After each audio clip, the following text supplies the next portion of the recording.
Hey guys, Noel here, and it is Saturday night, and while we got a little bit of free time on our hands, I thought it'd be fun for us to do a exciting live stream for the Noel ComiX YouTube channel.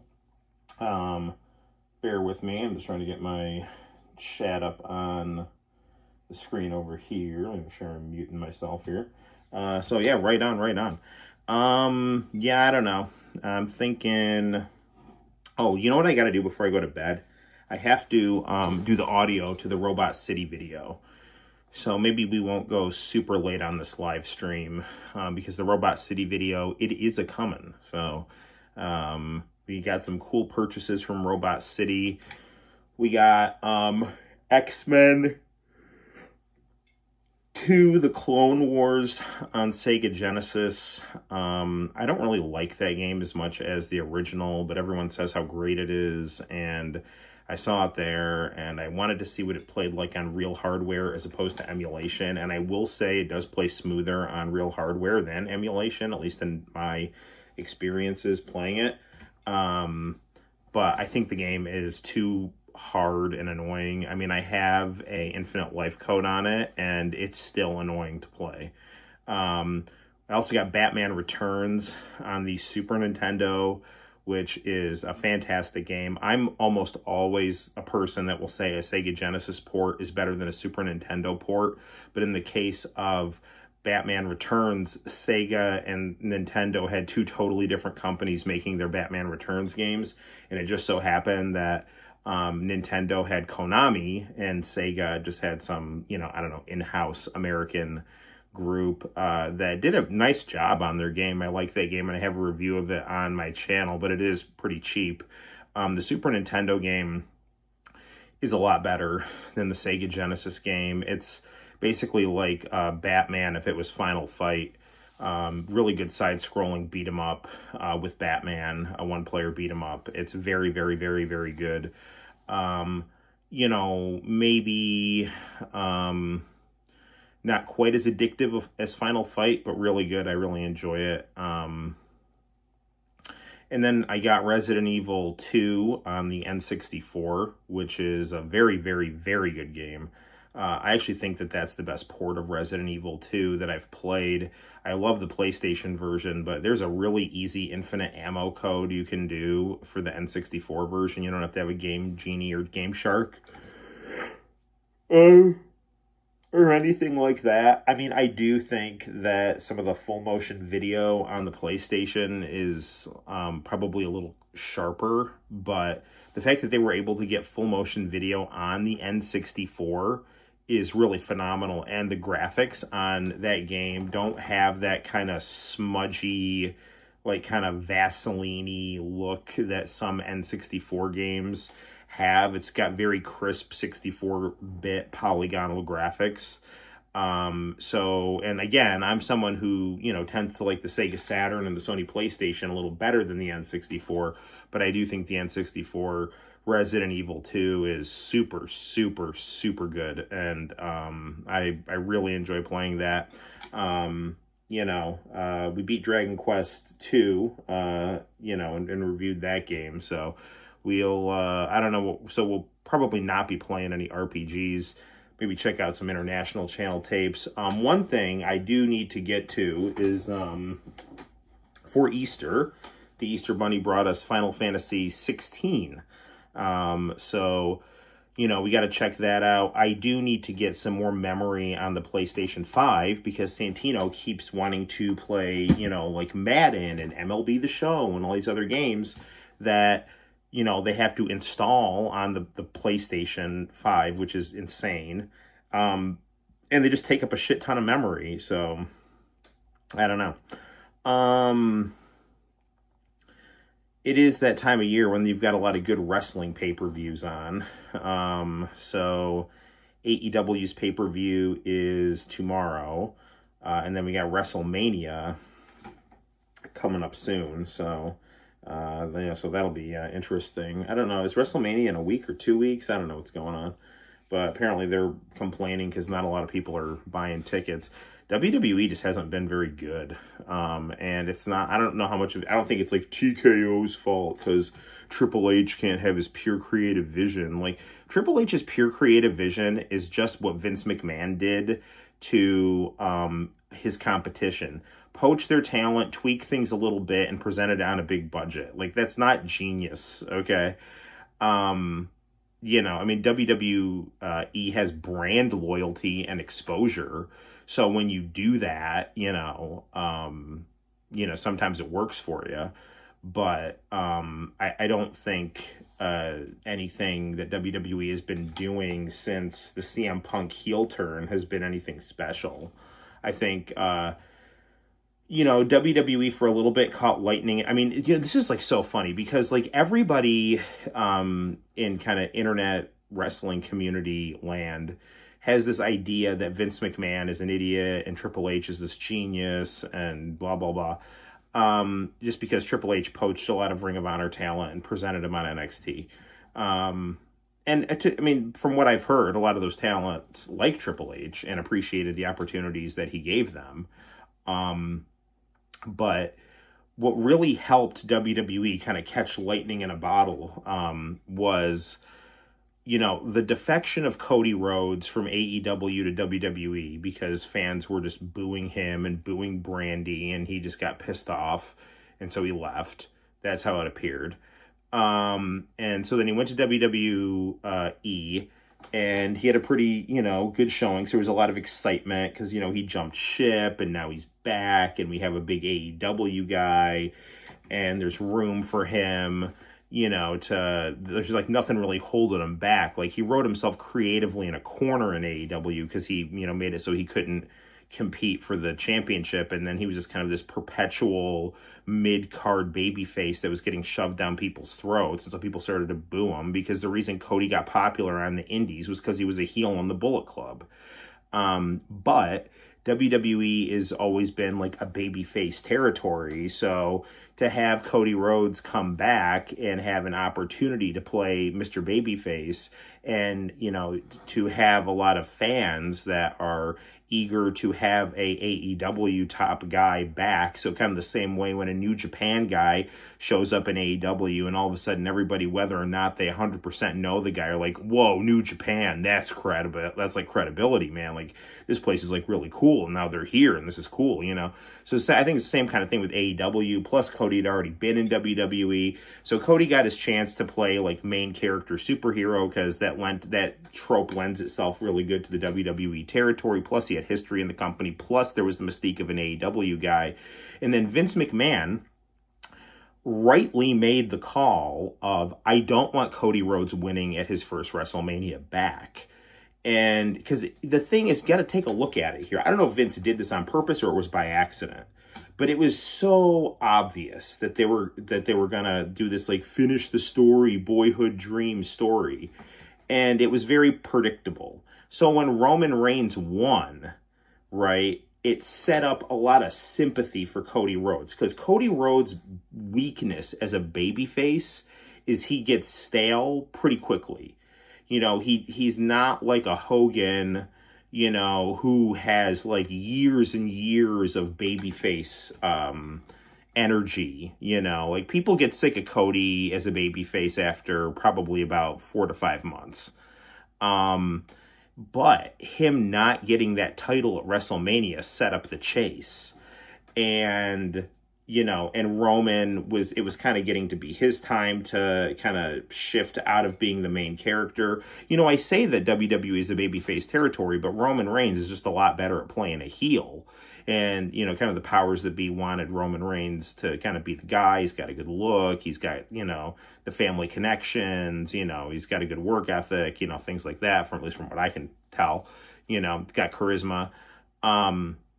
And I mean, I thought he was pretty bad as a babyface. I mean, I was like, dude, this guy fucking sucks, But like once he got to be a heel, it was like, oh, okay, he's kind of a badass. He seems more comfortable. It's more natural. He's physically imposing, and, yeah. And then they were able to kind of build that whole bloodline story. And then now you have Cody coming in, like Alex from Street Fighter is like, now I'm going to be the new generation guy. And, you don't get your dream the first time. And so now you've got this kind of like Rocky scenario, and now there's all this hype and groundswell and sympathy for this AEW guy who's got history with WWE. And Cody's really wanting to play a babyface, so he's doing it well. And kind of the stars are aligning creatively. And so because Vince nixed the idea of having Cody get the belt as first WrestleMania back, now you set up a whole year worth of storytelling and babyface sympathy. And the event just kind of wrote itself, and it was compelling storytelling, and it actually got me to start watching WWE again, because I had kind of tuned out after the kind of mid to late 20-teens. I was just kind of like, this is not entertaining. I mean, I was almost done with wrestling until AEW came along. Like, I seriously, like, WWE had become so stale and overproduced and plastic, and TNA had just become nothing. Ring of Honor was like, it's like, okay, if you can catch it in syndication on a Saturday afternoon. But like, they've got their Bullet Club New Japan stuff going on, and yeah, that's kind of interesting, but it's also like, I don't know. Ring of Honor, it always seemed cool, but it also seemed like fans on the internet were kind of overhyping it a little bit. I was always a TNA person. After WCW went out of business, I always kind of preferred TNA, because it kind of had the WCW lineage behind it. But really, after TNA lost Pop TV, I mean, it was basically done. I mean, it was downhill after Hogan left, not after Hogan came. So I was just kind of like, well, there's, WWE sucks. TNA is out of money. Ring of Honor, if I can catch it, maybe, and that was kind of where I was with wrestling. And then all of a sudden AEW came along, and it's like, whoa, there's wrestling back on Turner Television, so that really, and then once I heard Tony Schiavone's voice, it was like I was kind of back watching WCW, and I mean, I was kind of like tearing up a little bit, because it kind of brought me back to that youth that I had lost, because I loved WCW so much, and hearing Tony Schiavone again, it was like, oh my God, it's like I'm watching Nitro again, or watching Saturday Night again, and that really kind of combined WCW and Ring of Honor to kind of become this AEW thing. And I was like big team AEW after that. And, and I never like hated WWE or anything like that. But, then when Kenny Omega took the AEW belt to TNA, then I started watching TNA again, and the AEW TNA stuff I thought was actually really good. And TNA was on Twitch and YouTube, and at first it was just on Twitch. It wasn't on YouTube yet. And I remember I was watching TNA on Twitch, and I actually got a Twitch so I could watch the TNA AEW stuff, and it was actually really fun because they had like a chat on the side. And it was like a little community, and like the fans seemed to really appreciate the AEW TNA crossover stuff, because like AEW was giving them like good guys on their show. Like you tune in and like Kenny Omega was their champ. Kenny Omega was coming out with like the AEW and TNA belt, like Tony Khan and Tony Schiavone were doing these like funny heel promos on the show, and Good Brothers were. You had like this kind of Bullet Club reunion with Good Brothers, and then Christian came back, via AEW, and so now he was back on TNA, and I mean it was good, and TNA had a good young roster there, and there was a lot of kind of that energy of kind of the two WCW successors. Now obviously TNA had fallen so rock bottom low that they needed the AEW rub to have anything.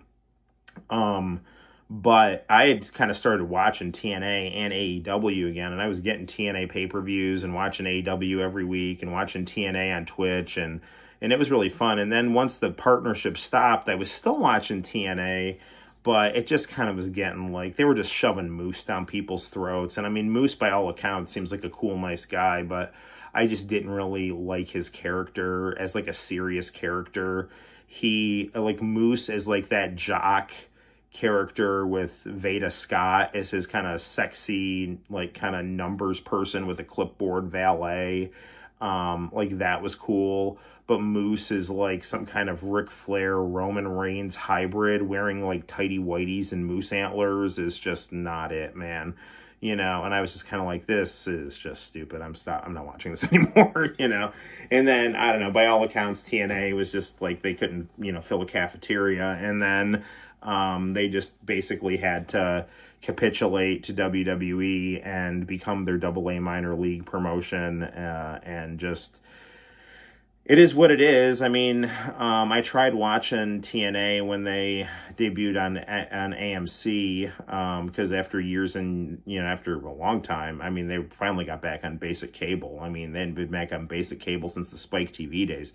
The Spike TV days where they were legit. I mean, TNA did actually used to be the #2 wrestling promotion in the United States and one of the biggest, wrestling promotions around. I mean, it never really could catch a WWE because WWE had, so much money, so much momentum, so much everything. But, it had really become a thing. And you can always tell when WWE doesn't like a place because they refuse to mention them on their television, right? So WWE would mention like Ring of Honor or, PWG or something like that. And they would never mention TNA because TNA was the rival promotion, and now it's not. It had just become so irrelevant after, everything. And I don't know why AEW and TNA stopped working together. I don't know if TNA just felt they weren't getting enough of a bounce, but like, what do you expect? Like, I mean, you're in the gutter, like literally in the gutter, so I tried watching it on AMC, and it was just fucking horrible, man. It was just like watching paint dry. Like, people say that the first Hogan Spike TV TNA was a letdown. I didn't think so. I actually thought that was pretty good. I mean, Homicide getting stuck and stopped on top of an oddly shaped round steel cage was awkward, and Hogan clearly not understanding the TNA product was bad. But Hogan was awesome. The NWO showing up. I mean, all these huge stars showing up on TNA, plus them still having good matches and still having their old roster, was quite exciting. Although it was painfully obvious that Hogan and Bischoff had been given the keys to the car and had no idea what the model of the car was. And that was really the problem for the first, couple months of Hogan and TNA and Bischoff and TNA. I mean, they clearly just did not understand the product, and they thought they could do what they did with WCW and just bring in a bunch of WWF guys. But the problem was that Hogan was just bringing in his Australia tour guys, and those guys were frankly not as good or had as much exposure to the fan base as the TNA guys. Like Mr. Kennedy was, kind of cool, but he's not AJ Styles, and Kennedy was the best one. Like, Val Venus is certainly not a Christopher Daniels to the TNA audience. I mean, who is Val Venus? I mean, I like Val Venus, but like, who is he? He was a mid-card porn star act in the Attitude Era.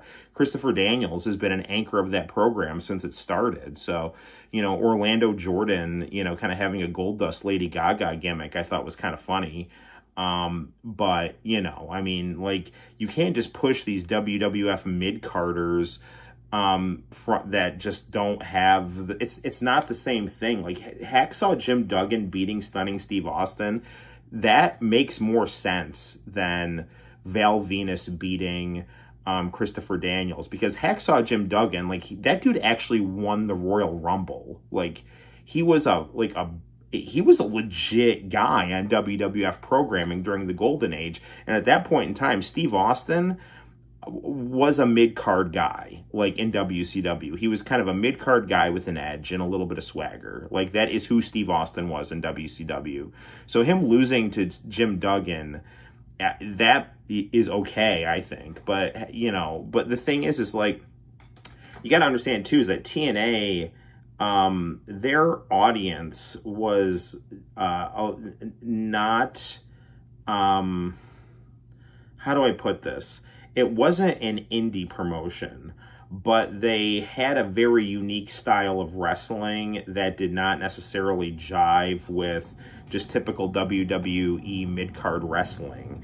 And so when you're having guys like Christopher Daniels, who's a total badass, lose to these like vanilla, SmackDown mid-carders. It's like, what the fuck is this, And I say this as someone who's Hulk Hogan. I'm like ride or die with Hulk Hogan. Hulk Hogan's the greatest wrestler of all time. He's the best good guy, best bad guy.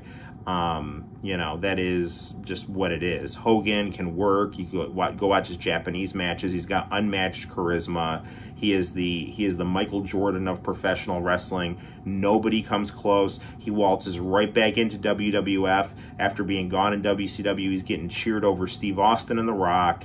Meltzer tries to cut his legs out from under him. Nobody fucking cares. Hogan is just the undisputed greatest of all time, and there is no one close to him. He's a better heel than Ric Flair, and he's a better babyface than everybody before him and after him. I mean, Steve Austin caught lightning in a bottle with the Attitude Era, but that was largely built off of the kind of the stage that the NWO and Hulk Hogan set, that kind of created a tonal shift in the wrestling industry. So, I say all this is that, Hogan is like the greatest of all time, but that doesn't necessarily mean he knows how to run a company. Like Michael Jordan is the greatest of all time. That doesn't necessarily mean he knows how to run an NBA franchise, So, I mean, but I will say TNA under Hogan, they did kind of figure their shit out pretty quickly. After a couple months in, they started the Immortal storyline. They turned Hogan heel, and it got to be quite good. And TNA started to feel good again. And TNA was appointment viewing for me. I really loved it when Hogan was there. And I was kind of disappointed when he left. And, they never really recovered after he left. They did have some really good storytelling with Matt Hardy and like really funny cinematic wrestling. It was really good. Kind of got to be kind of a hybrid between TNA and Lucha Underground a little bit. But after they lost their Pop TV contract, it was I didn't even know where to watch it, And it was just kind of over after that. And then AEW kind of breathed some life into its corpse. And now it's literally just a AA farm club for WWE, because NXT is their AAA farm club, and their major league is Raw and SmackDown. So TNA is the feeder system to NXT, and then NXT goes up to the top. You can just see it, right? Like Joe Hendry, Jordan Gracie. Nobody wants to be in TNA except like Frankie Kazarian and that one dude from Conan's team, LAX or whatever. Not Homicide. I don't even know. The guy who their champion is now. He was on AEW for a little bit. I don't know, either way. But, because those guys, TNA's a little pond. And this is not me talking down about they're good at their craft. But, AEW is crowded. TNA has space, to stand out, so. But yeah, TNA sucks now. It's just so fucking bad. I can't. I mean, Santino Marella's there, which is good. I mean, I named my son after Santino Marella. But I just have no desire to watch TNA. And especially now that they try to throw shade at AEW, like WWE is trying to send TNA out as some kind of attack dog to try to undermine AEW as an alternative product, but it's an alternative product that is totally controlled by the WWE, that the WWE refuses to let be anything that could potentially outshine them, so it's just this TNA used to at some point be considered somewhat of a threat to WWE, and now it is just this neutered shell of its former self, just basically leaning on WWE, and it's just handful of fans that have kind of stuck with TNA through thick and thin, and now they're drinking the WWE Kool-Aid. And then there's just a handful of WWE hardcore fans that might tune into TNA because it's got marginal proximity to WWE. And I don't know, I haven't looked at their ratings, but I think they're so bad that AMC won't even publish them. So I don't think WWE has really done any great wonders for TNA's product. I do think that AEW made TNA fun to watch. So, and I know there has been some drama recently with TNA and AEW again, because I guess there were some TNA wrestlers and AEW wrestlers that were going to fight, I guess, at like WrestleCon, and TNA yanked all their wrestlers so that they wouldn't have to work with AEW guys, which is clearly a WWE directive. I'm sure something like, you know, because AEW is competition for WWE. It just is. It's not going to become the #1 wrestling company anytime soon, but it is a better product and it's more fun to watch, and it can start developing momentum, and it could become a thing, you know, more so than it already is, which it is. It does have a presence. People know, if you say AEW, people know it's like, oh yeah, it's that other wrestling place, you know, and they got a really good roster at AEW. My only problem with AEW is that Ring of Honor needs a TV deal. I mean, it's insane that Ring of Honor does not have a TV deal. If Ring of Honor could get a TV deal, that's really, because AEW has so much talent that they don't know what to do with all of it. Like, I've heard that Vince Russo and Tony Khan have been talking, and the one thing that Tony Khan could get from Vince Russo, I wouldn't let Vince Russo start booking my wrestling matches or anything like that. But the one thing that Vince Russo has always been good at is making sure everybody has something to do. You know, everybody has something to do. And when he was in TNA, everybody had something to do. When he was in WCW, everybody had something to do. He didn't always know what to do with some of the veterans, but everybody had something to do. When he was in WWF, everybody had something to do. He is a writer. Okay, he is a shock value college goofball writer,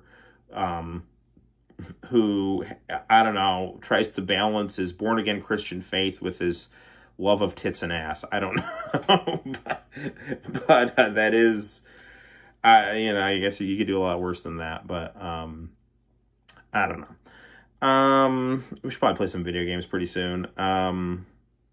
Politics. Well, thankfully, Donald Trump didn't nuke Iran, so that's good. I don't know, man. I'm just, bro. So somebody called me up a couple days ago asking me if I wanted to donate money to Donald Trump. And I was like, listen. I said, I appreciate what you're doing. And, you know, full disclosure, not that it necessarily means anything. When he was running for president the second time, I donated $15 to his campaign. I was like, you know what? I think you're kind of getting screwed. I think you're the lesser of two evils. Here's $15. You know, maybe if you can just go back to 2017 Trump, I think we could really kind of, you know, maybe like reverse some of the damage that had been done under the Biden administration. And, but, you know, I mean, after he went into Iran, it was just like, this is fucking over, man. This is over. And then once he, you know, was like kind of using ice in these kind of sloppy ways where, you know, and I mean, I understand, like, some of this stuff is complicated, but, like, you know, why are you going into a hostile environment like Minneapolis, which is just full of, like, you know, a lot of liberal lunatics like Tim Waltz's wife, who's like freebasing, burning tire smoke in sympathy to the BLM riots. Like, what are you doing? Like, so you're going into there with like ICE dressed up like, you know, with what? Just these like covered masks, acting like thugs, just to try to, you know, use a kind of a shock and awe spectacle to try to clamp down on illegal immigration and try to get some kind of retribution for the George Floyd riots. Like, what are you doing? It's like super immature. And then these like ICE guys are not well trained. It's a contentious situation. You have, you know, high tension and guns, and 2 civilians ended up getting killed. And thankfully Trump realized especially after the second one, that he's like, all right, this has got to stop. So he yanked the ICE guys, which is, you know, thankfully, thank God for small favors, I guess. But then, you know, he goes and bombs Iran, like, in the summer. Like, that was totally fucking stupid. I mean, I was pretty much done after that. Because my whole thing about Trump was like, I'll take Donald Trump as like Vince McMahon, carny, real estate, evil. I will not take him as Dick Cheney, Henry Kissinger evil. Like, I am not in favor of wars of aggression, So, and the thing is, Donald Trump's first term, he didn't start any new wars, and he presided over a pretty good economy, at least up until COVID. But COVID knocked everyone's economy down. So, so it's like, all right, man, like, give you the ball again, see what you can do. And he proceeded to do the exact opposite of everything he campaigned on, which is it's not necessarily surprising, but it's just so disappointing, because he did have real potential to do something, but I just don't think he had the strength of character. And maybe he's being threatened, maybe he's being blackmailed, maybe he's being bribed, maybe it's all of these things. But going into Iran with full-blown bombing campaigns against the civilian population at the behest of the Israeli government it's beyond an impeachable offense. So anyway, so long story short, so this lady calls me up, asks me if I want to give money, and I just basically go on this rant to her. Like, normally, like, people hang up on the political people asking you for money. I just kept talking to this lady until she hung up on me and got sick of, like, because I was just saying, like, listen, man, Donald Trump has crapped the bed. He's become Dick Cheney. He was sloppy with ICE. He invaded Iran because he was either threatened or blackmailed or stupid. And if the Democrats get back in, it's on him and his incompetence. And the lady just hung up on me after that. So, So, I don't know. That's kind of what I think about some of these current events. Thankfully, Donald Trump, like, threatening nuclear annihilation of Iran was, like, one of his, like, big ask negotiating tactics, which he's famous for, which you kind of figured. But, like, the fuck are you doing, man? It's over. It's just all over. You destroyed, he had one of the greatest coalitions ever. He had working class people, a lot of minorities, like, blacks and Latinos, and, even some rich people liked him, he had a lot of young people, because, like, the whole kind of Charlie Kirk crew, he had a really interesting spectrum of people supporting him. You had, like, the Joe Rogan bros, and, like, kind of these kind of principled people, these kind of, like, non-interventionists, like Tucker Carlson, and, you had, like, the pro-life crowd and things like that, So you had a real spectrum of the center and right in the United States that, really could have made some positive, changes. And he just proceeded to flush all of that down the toilet, to just go start doing these Middle Eastern wars that he spent all of his time campaigning against and owes his political career to speaking out against. So he's fucking done. And the advice I would give to Donald Trump is resign and spend the rest of your life donating your money to good works. Like, I'm serious. Like, that his political career is beyond over.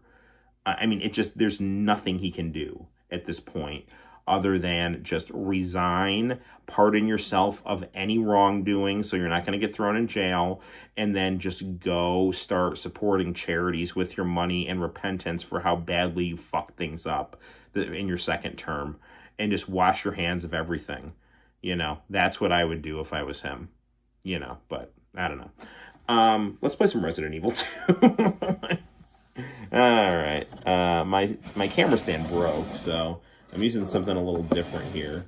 But I've got the N64 on the hang on a second here, on the Commodore 64 1084S monitor. So I'm gonna try to hold on a second here. I'm looking for a stand here. Let's see. Could this work? Maybe. Hold on. Let me see.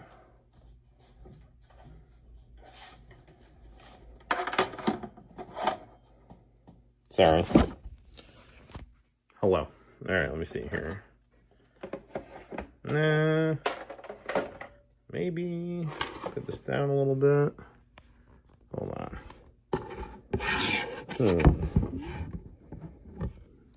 Let's try to get this like closer here. Let's see. Maybe I can use these N64 games here. I just need to get something to get this camera a little higher up here. This might work.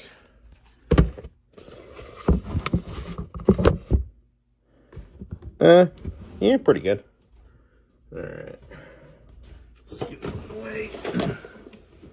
Oh, you know what else I got today? I went to Cortland Reuse and got Mortal Kombat Deadly Alliance on the OG Xbox. So that's good.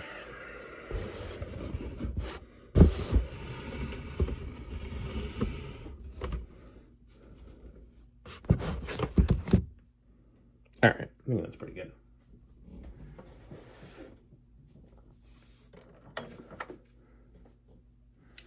Let's move Reptile here.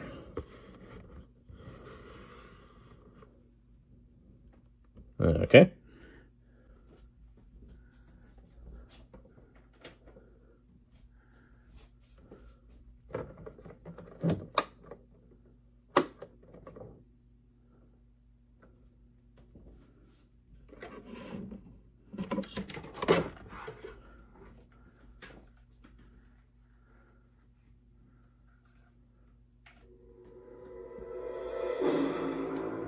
Just a little here, you know, wake up the family here.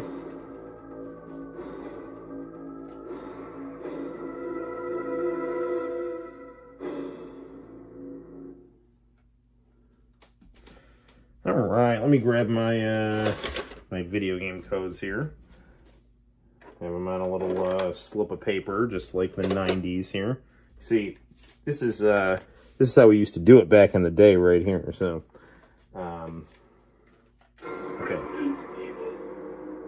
Okay. 1, 2, 3, 4. 1, 2, 3, 4. Left, right, doot, doot.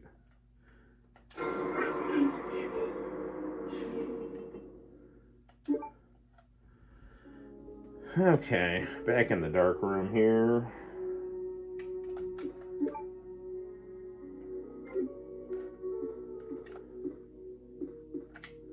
Yeah, these graphics are slick. This looks fantastic, this game.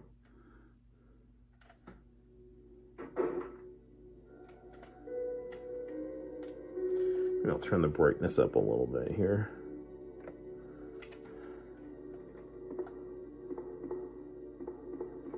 There's a really funny meme of like Captain America. Like when he's like all old in the Marvel movies, and he's like, you should make yourself young. And he's like, no, I don't think I will. And it's like they're doing that Resident Evil thing where it's like, turn the brightness down. And it's like, no, I don't think I will. Like the screen is like super bright.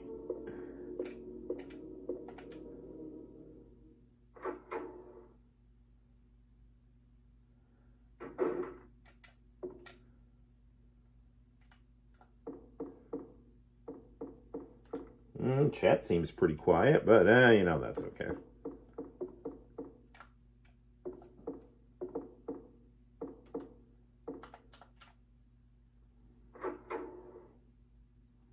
I really love this monitor.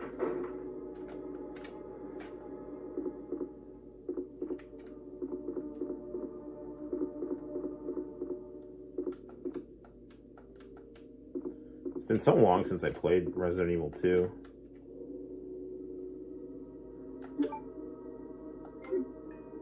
I mean, I have infinite ammo, but I guess it couldn't hurt to have extra handgun bullets in case I,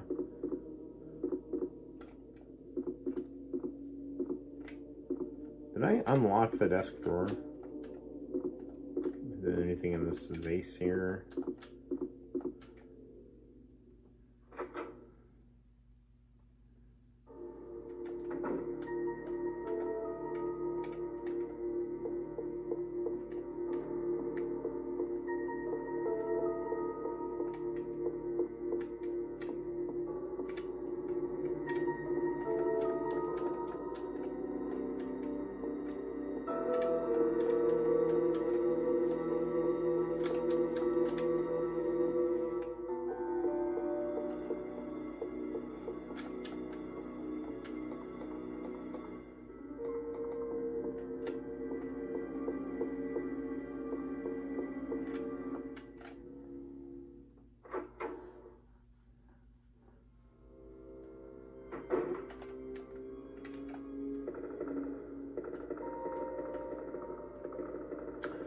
See if there's anything interesting going on out here.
Where to go in my horrible sense of direction here? I was telling my students how much I like linear gameplay. Although Resident Evil is kind of linear, so... just point me in the right direction, please.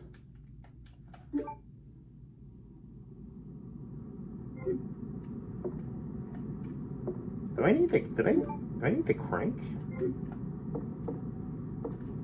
Did I not crank this already? I could have sworn I cranked it, but...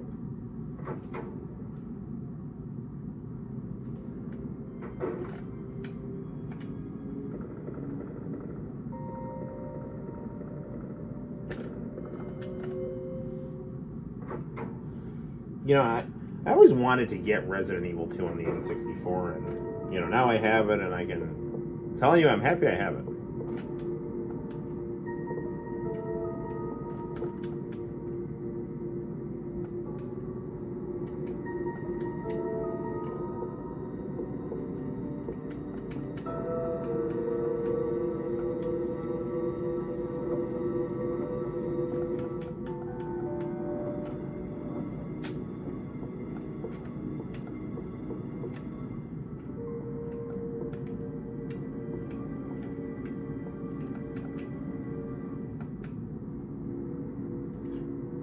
Oh, shit. Okay. Hang on. I remember this puzzle.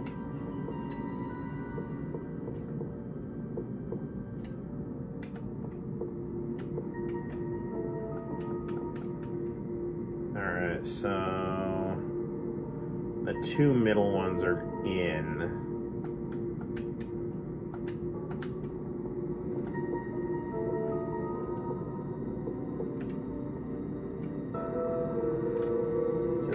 Inefficiently set up police station ever.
think I just gotta push the other one.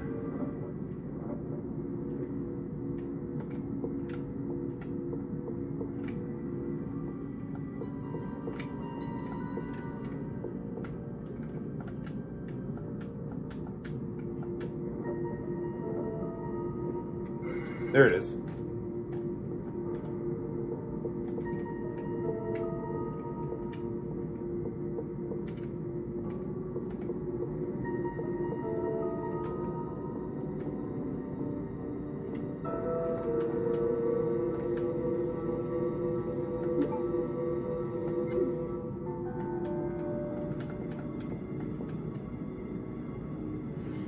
Okay, we got the bishop plug.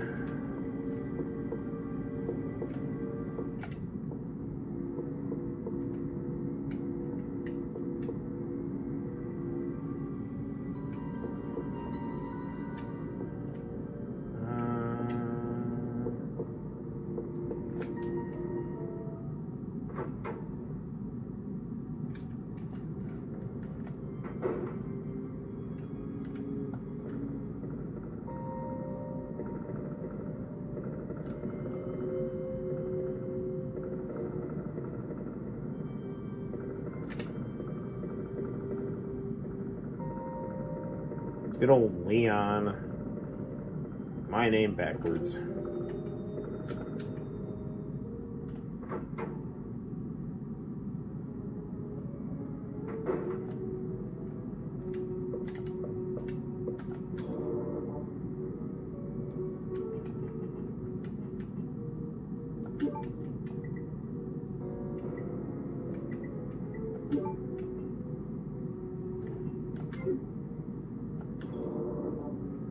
Do I need that crank? Did I not even have the crank? I could have sworn maybe it was like a different game. Maybe I got the crank in a different playthrough.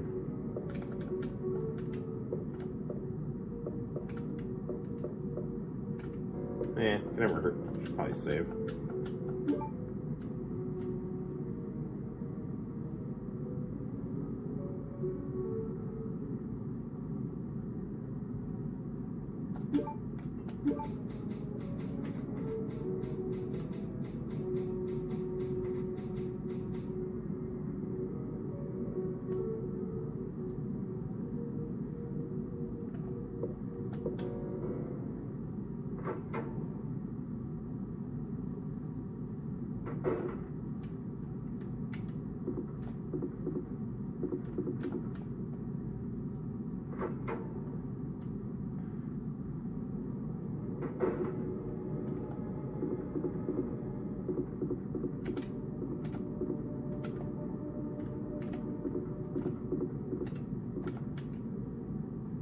That dude was pecked up by crows.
I don't like the look of that broken window behind me. What are you gonna do? Go in this door is what I'm gonna do. Can I go in this door? Maybe not.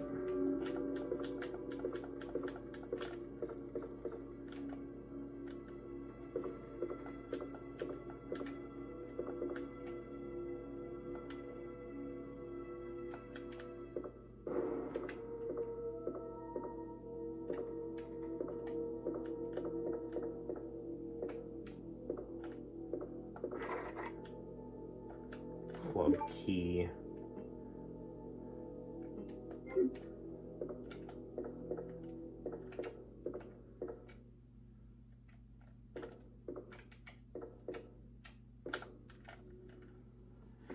If memory serves me correctly, I need to get ready to shoot.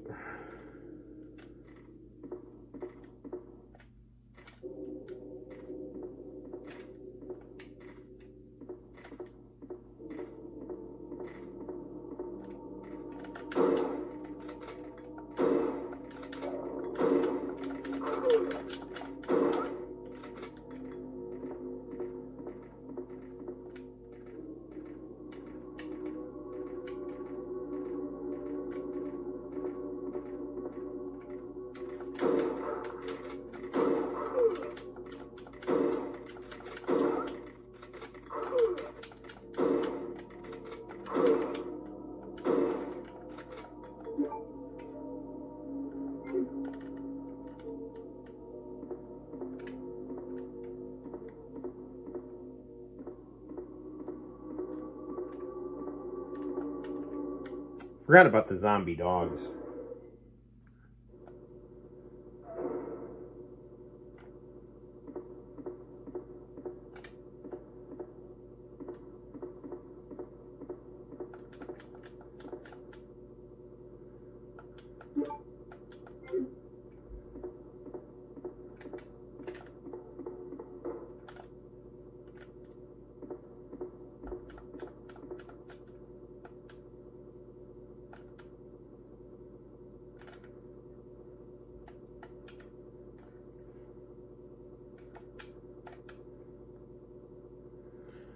Ah, crap. Which switch will you use and how will you move it?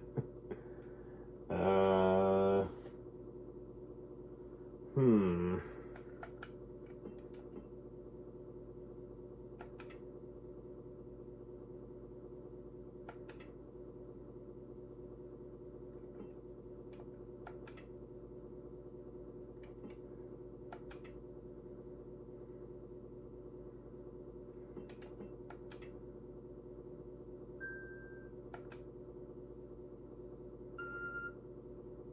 Oh, that worked out.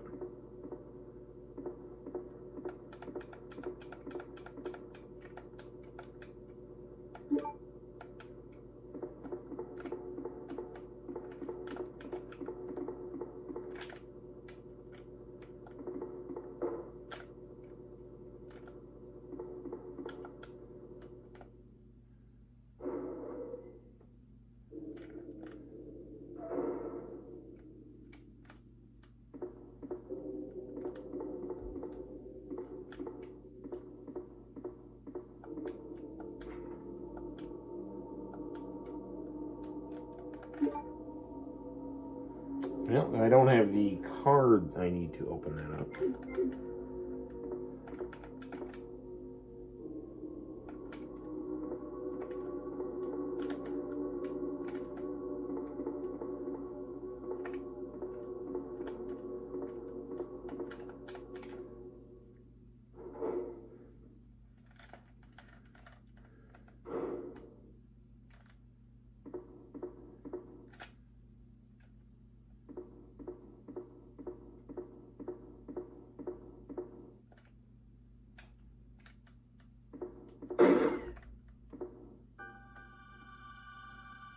Ada, that's right.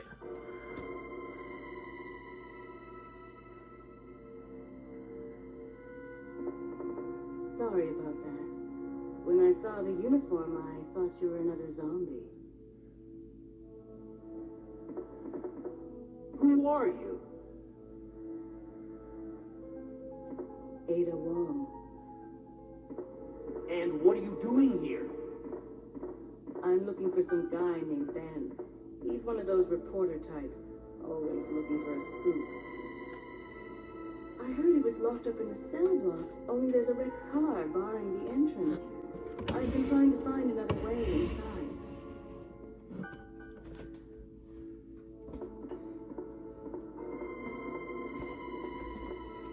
If we work together, we can move this thing. Give me a hand here, will you?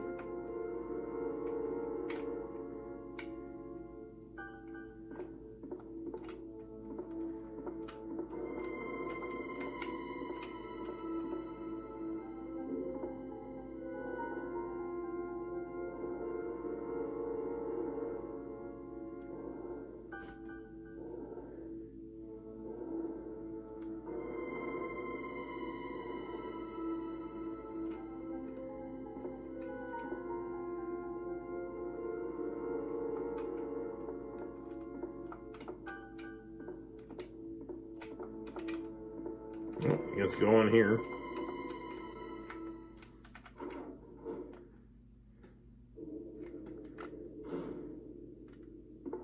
Ada, wait!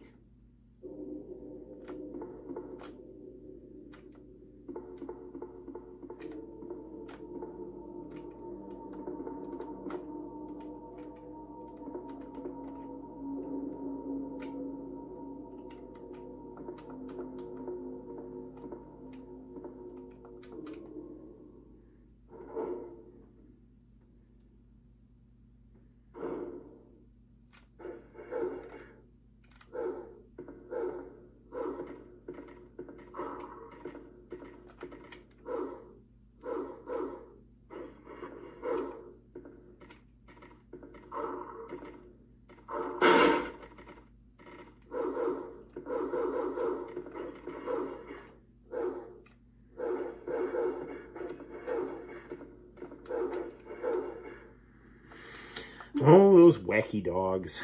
All right. I should probably combine these right here.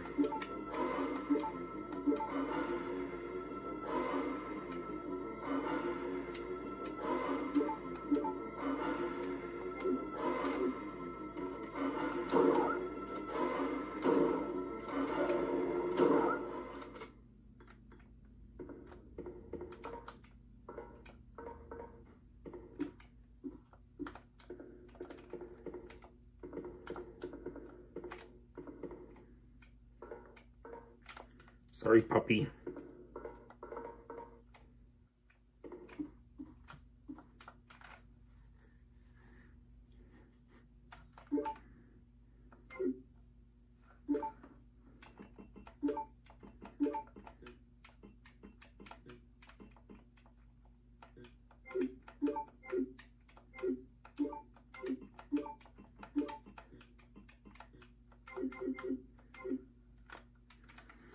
Okay.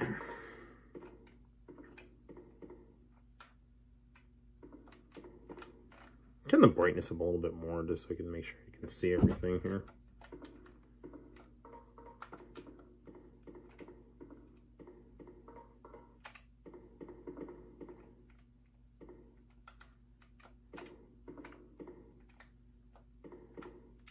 Is that everything? I have a feeling there's like probably something more in here.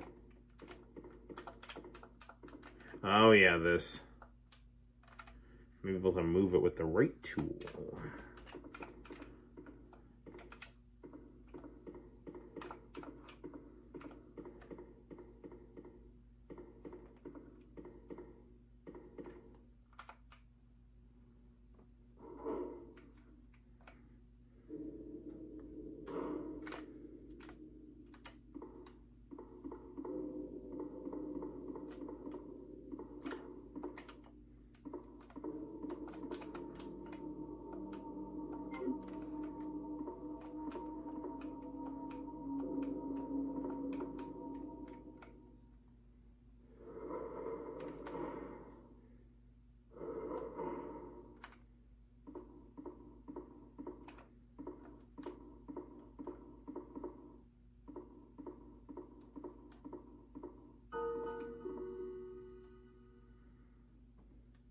Let me guess. You must be Ben, right? Get up, now. What do you want? I'm trying to sleep here.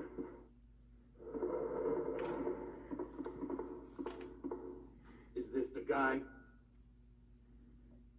Ben, you told the city officials that you knew something about what's been going on, didn't you? What did you tell them?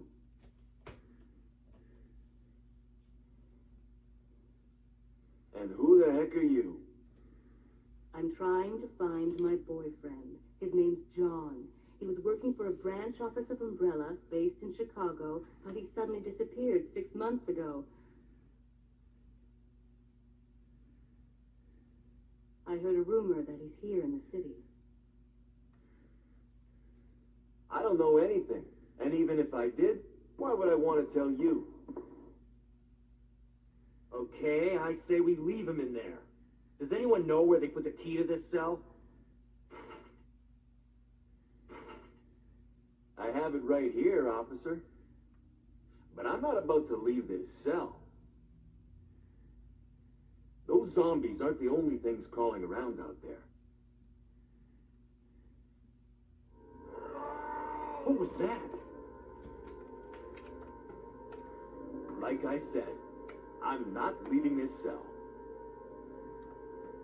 Get out of here before you lead it right to me.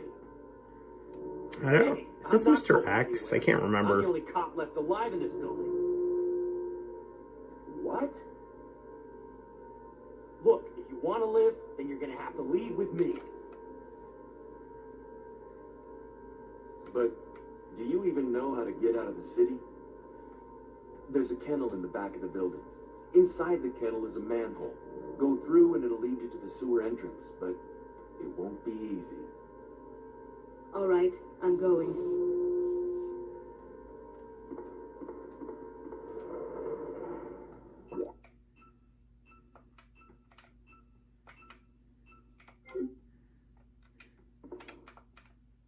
There's a kennel in the back of the building. Inside the kennel is a manhole. Go through and it'll lead you to the sewer entrance, but it won't be easy.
Could really use a typewriter right about now.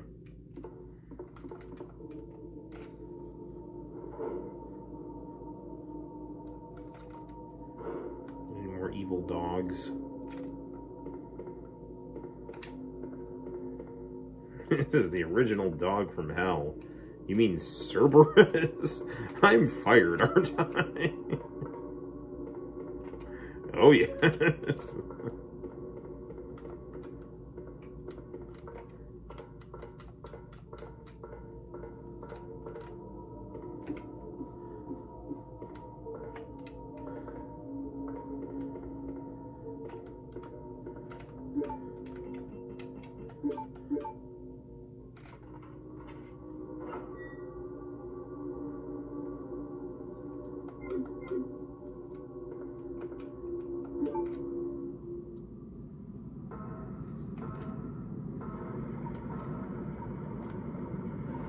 Oh, goody, the spiders. I remember these.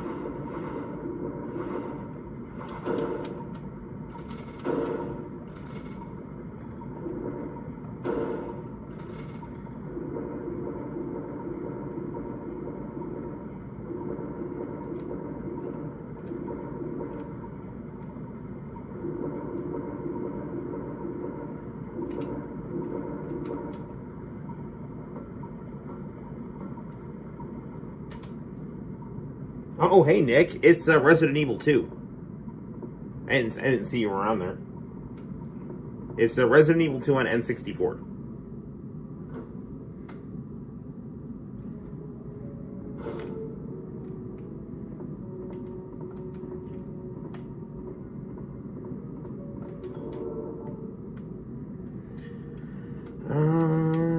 I do not need this red herb.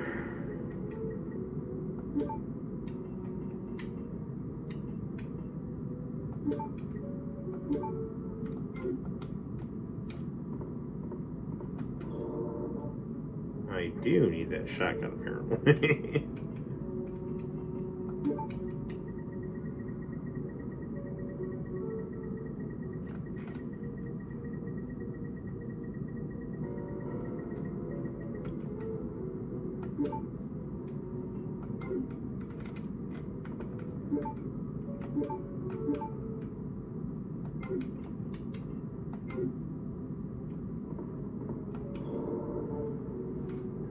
Maybe I'm not supposed to unequip that shotgun.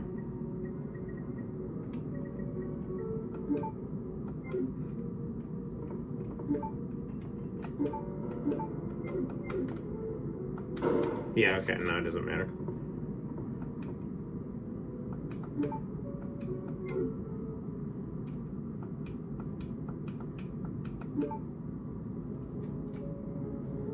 I just beat that on PS5, the remake. Nice.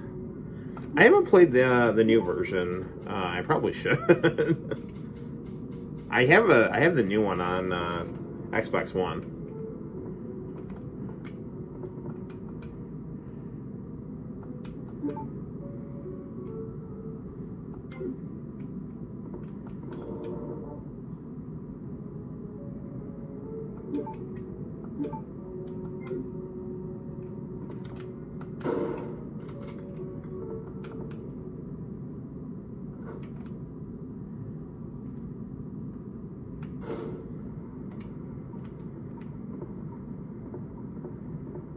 Is there anything to give me infinite ammo on the new one? Like, can I, like, play infinite ammo on the new version of Resident Evil 2? There's a code on the N64, so...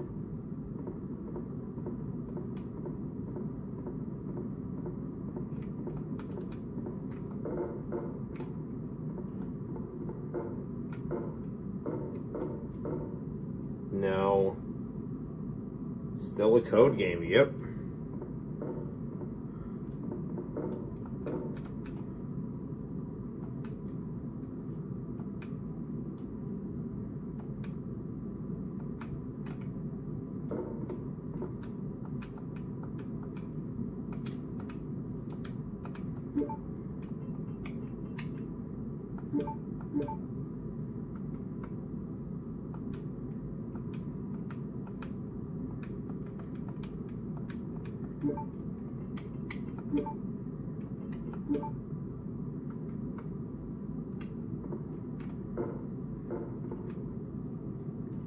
Is there a, like...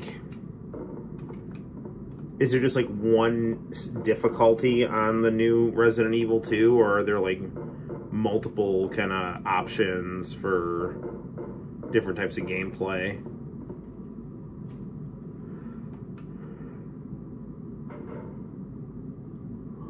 Still a good game. There's Ada. Ada? I don't think I've introduced myself yet. My name's Leon. I'm with the RPG. Is there, like, an easy difficulty where I can just kind of enjoy the story and have fun playing? You think we can get upstairs through this shaft? Give me a boost. I'll go and check.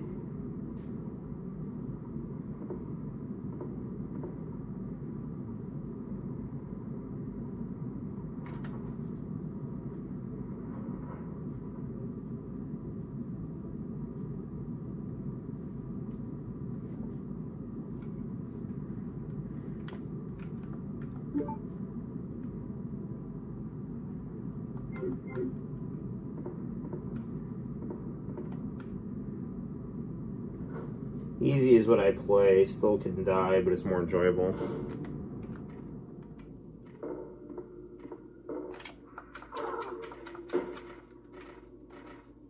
Here, doggy. Yeah, doggies. Die, doggies.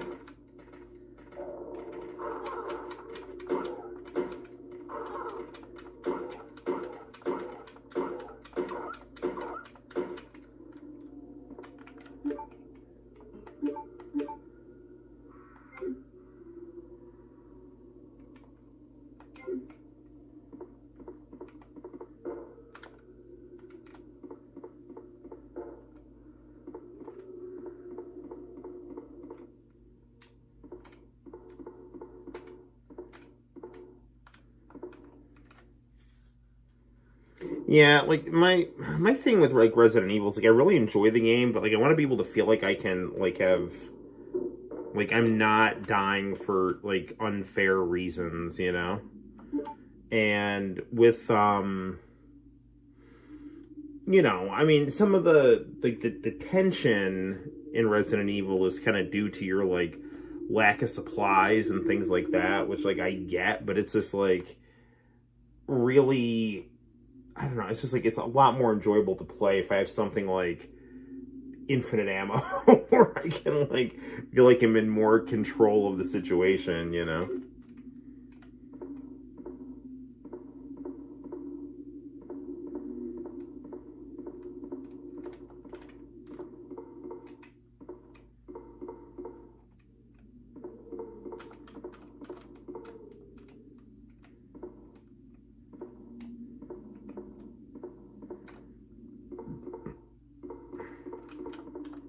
What is down here? Water pipe still under construction.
Oh, the boxes.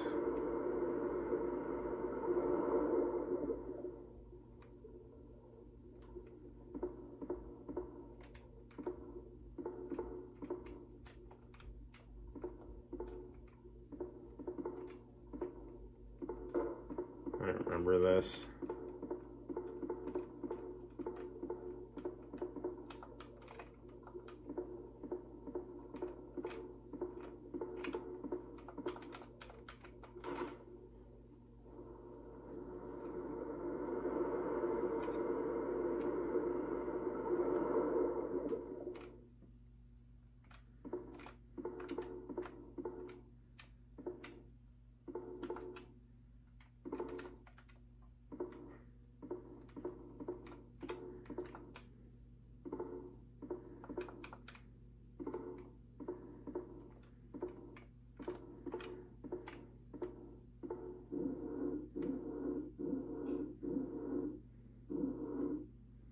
Okay. Let's see how this works. I think we gotta do... No, no. Hop.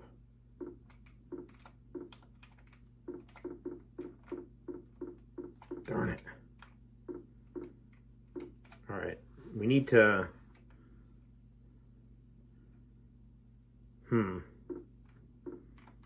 I think I need to exit the room here. I think I messed up.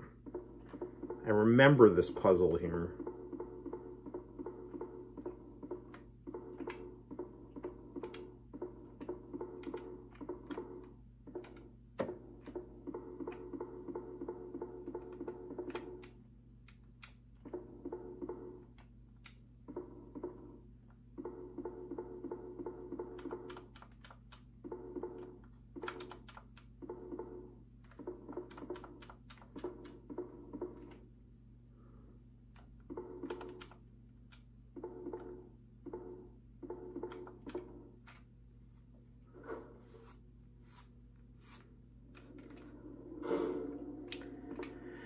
Alright, let's try this again here.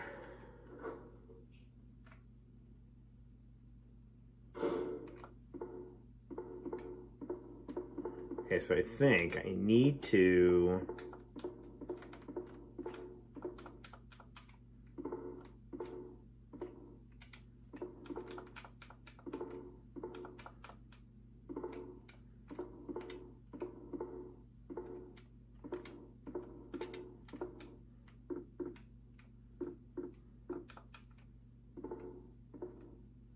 Okay, so I push...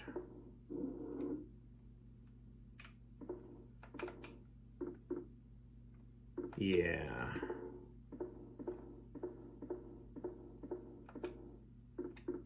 No. Get down, Ada.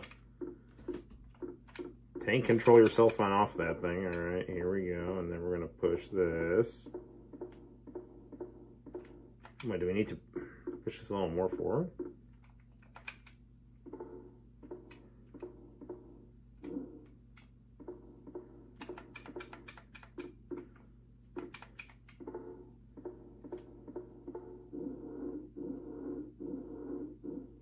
Alright, there's that.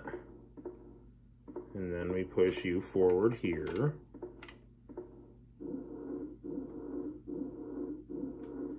So, Nick, I mean, how does the... What?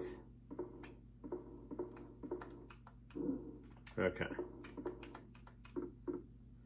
So, I'm assuming the new Resident Evil 2 feels, you know, more like an action game than a survival horror, or do they still do kind of like the... They still don't do tank controls, do they? It's more like Resident Evil 4. I'm guessing, right?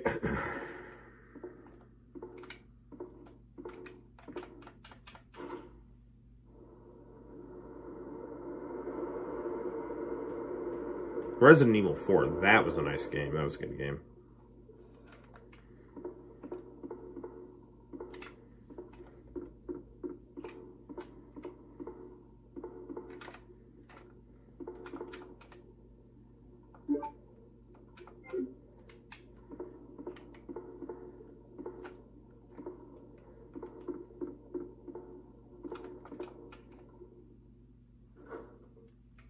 Games are different. Third person feels like a fresh game. Interesting. I need to check it out. I have it on Xbox One, like I said. I don't think I need. I don't think there's anything down here. I'll have to double check though.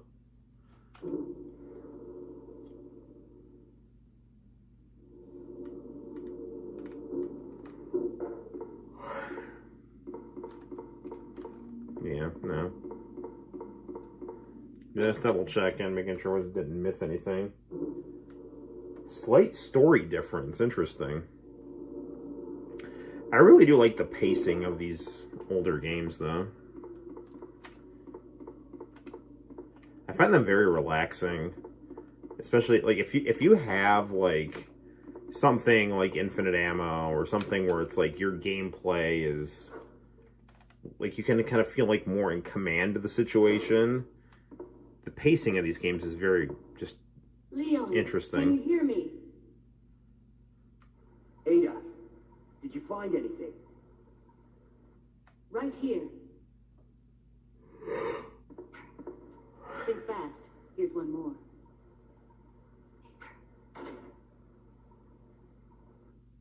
Hey, I can't reach the ventilation hole. I'm going to have to find another way around. I'll catch up with you later. What? Ada, wait!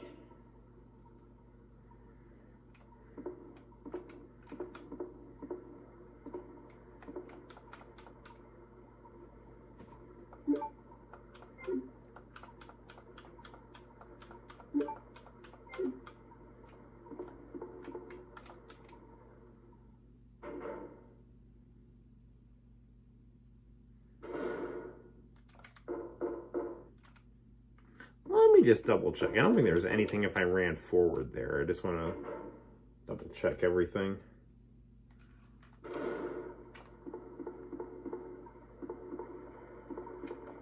I guess there is something down here.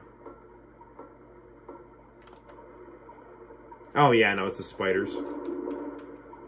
Got to go down there.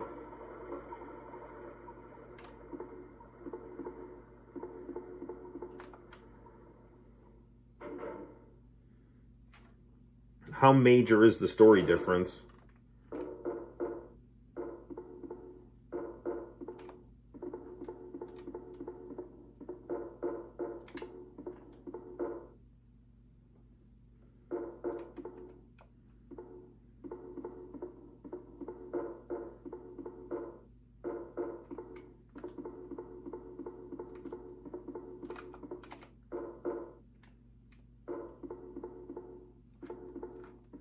Yeah, I guess I have to go back through.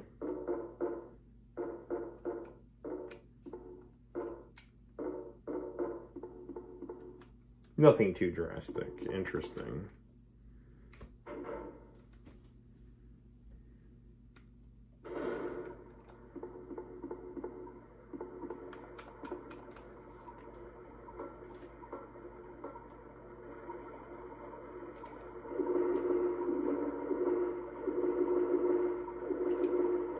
You know, I've never played Resident Evil 3. I mean, I played Code Veronica, which is the real Resident Evil 3, but I never actually played, you know, Nemesis, which was supposed to be the spin-off game, you know.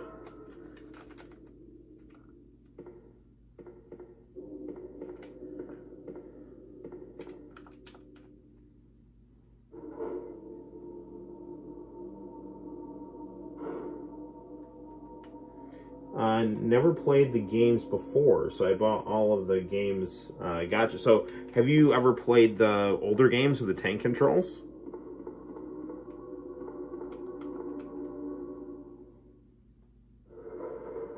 Because I've played 1, 2, Code Veronica on 4.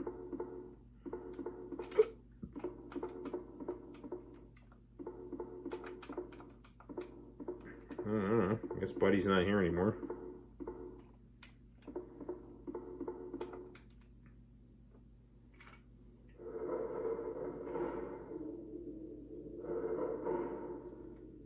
Played RE0N1. What was Resident Evil 0 on? Was that on GameCube?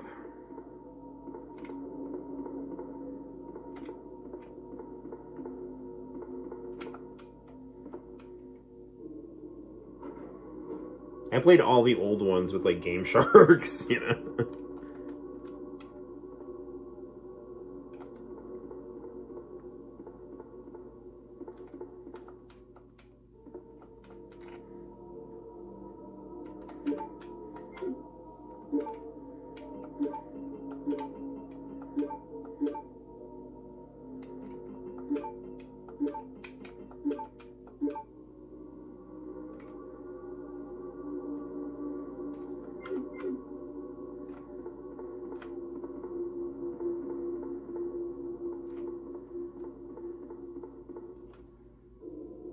Oh, played remastered on PS4. Interesting.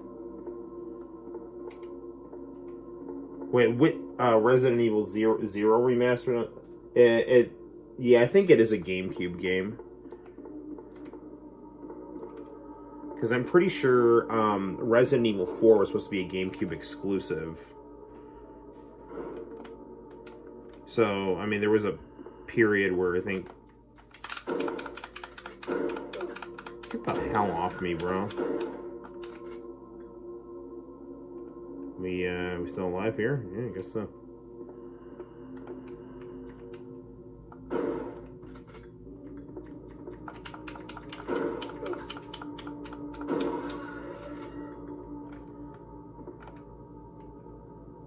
Any more? Any more? Alright, alright.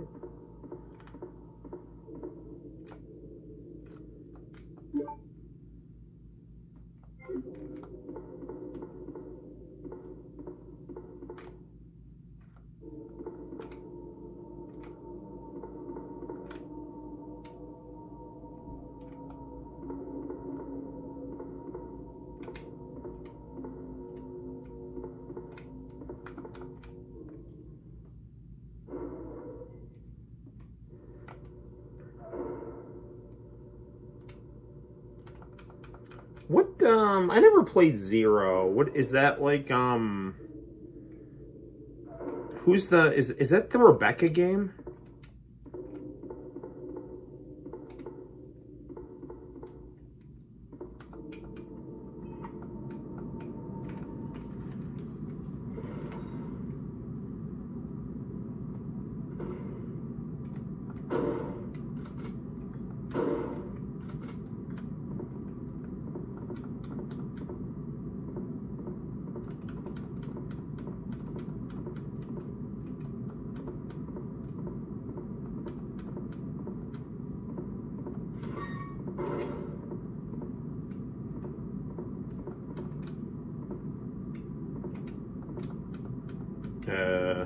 Okay. Red key card, alright.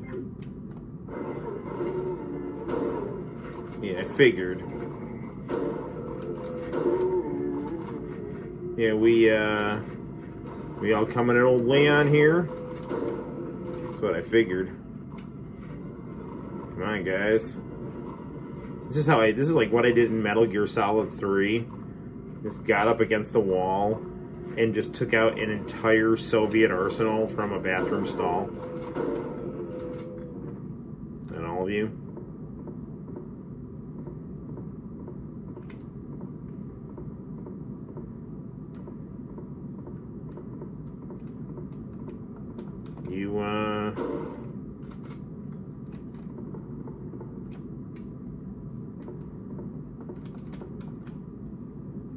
Rebecca Chambers is, yes.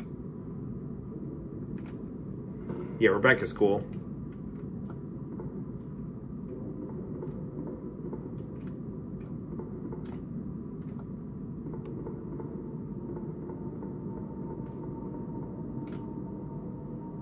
I'm gonna go up here and save, I think. If memory serves, there's some bullshit up here. Maybe not.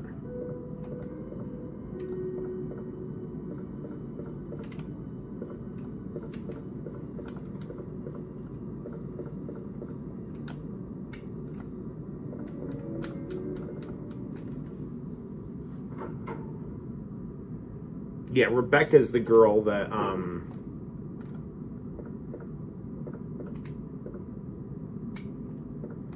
typewriter in here.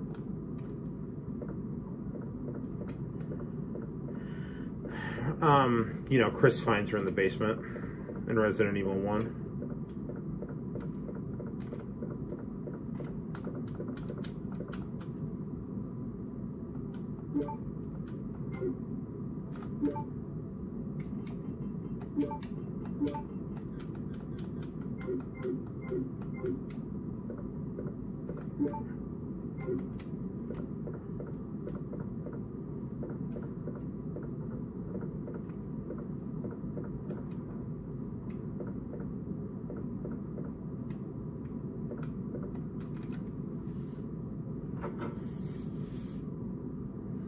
I need a typewriter.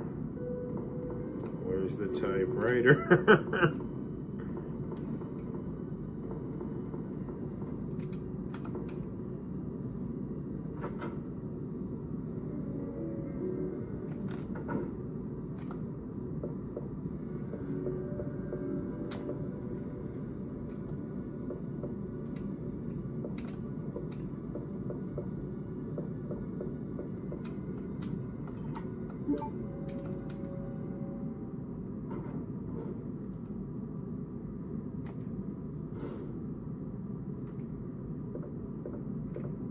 This looks like a room that might have a typewriter.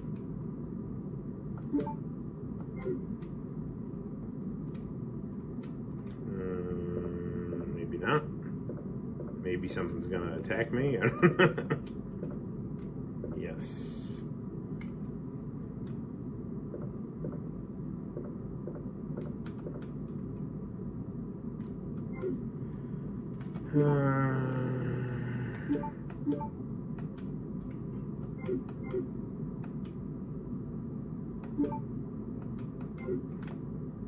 I remember something smashing through this mirror at me. Yeah, I knew it! Come here, bitch.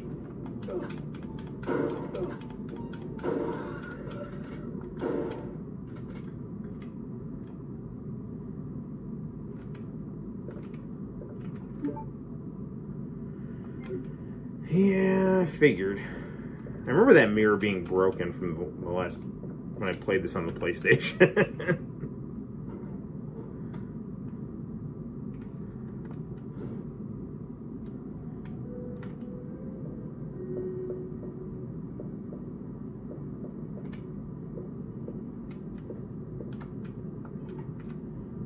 Oh, can I please get to a typewriter?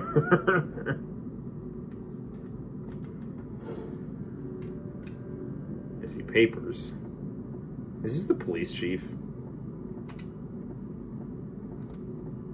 Oh, there's that gear I need for the clock room. Light the queen, the king, and the jack. Then the carriage will start running. This film can't carry any more items.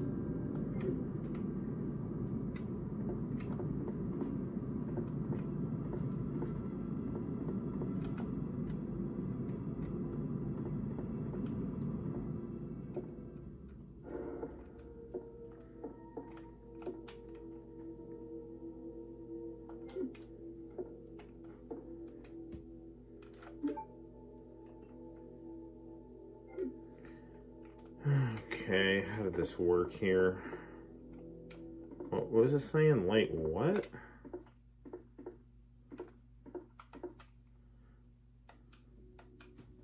Light the queen, the king, and the jack.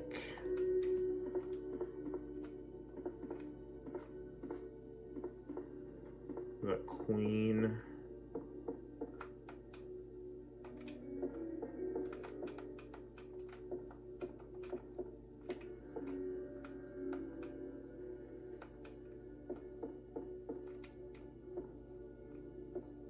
Well, this clearly looks like the queen, so.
I don't quite remember this puzzle. I remember something about it, but...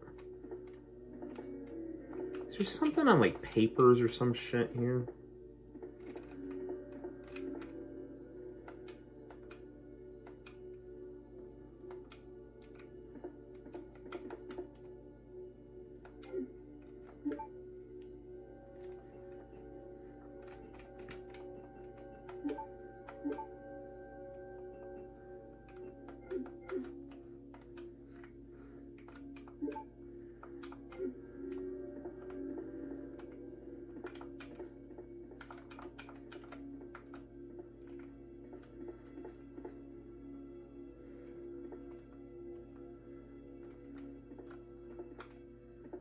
There's something...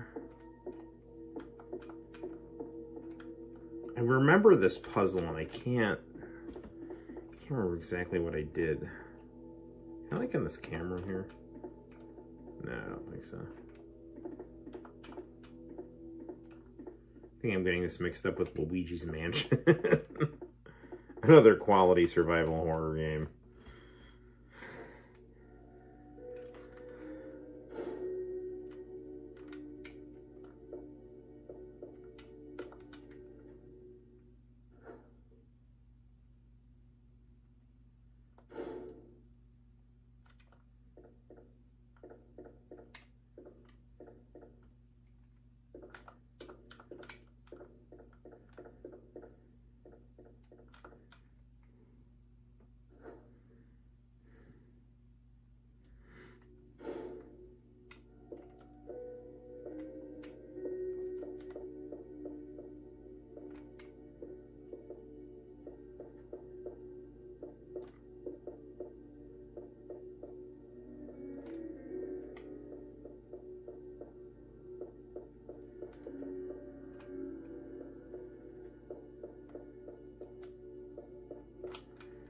And still looking for a typewriter.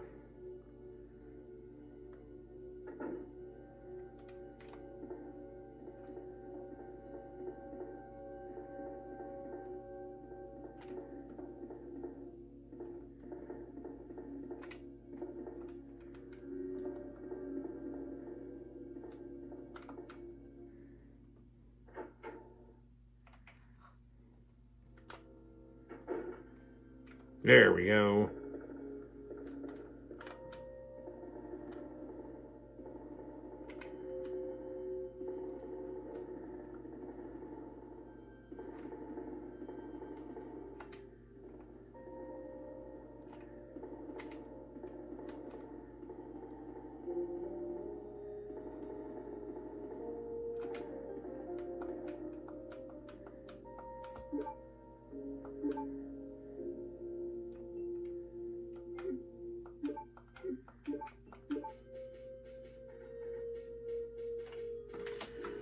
All right. So I think that'll do it for Resident Evil 2 right now. Let's see.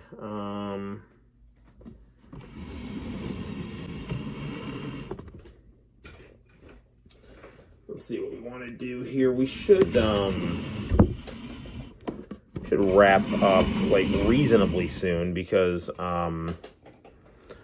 you know, it's like 12:37 at night. Let's see. Do we want to play any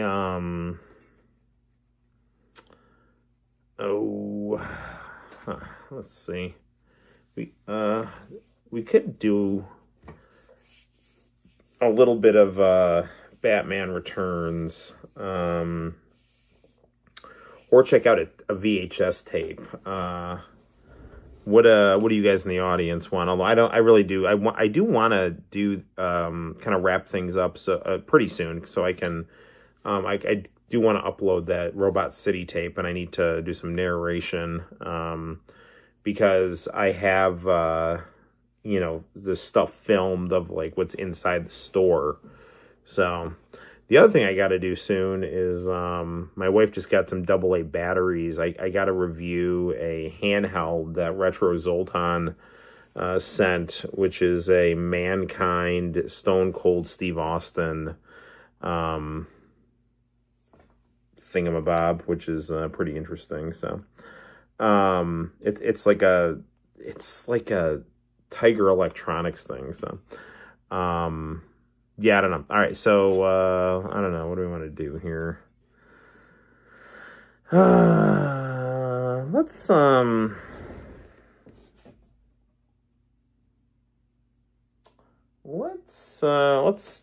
check out a tape. Let's do that. Let me we'll just check out what's on the tape for a little bit, and then we'll probably call it. Hello, Batman Returns on the Super Nintendo is kind of interesting. If you can, I don't know if you can like see this or not, but I know you can because I'm looking at it. But there's a little bit of a black thing in the corner. It's because like I'm in the absence of my stand, which broke. I'm using. I'll show you what I'm using to film. I've actually got like this like little bookshelf thing. So hopefully it's you know, it's doing okay for you. So let's position that like so. All right. Let's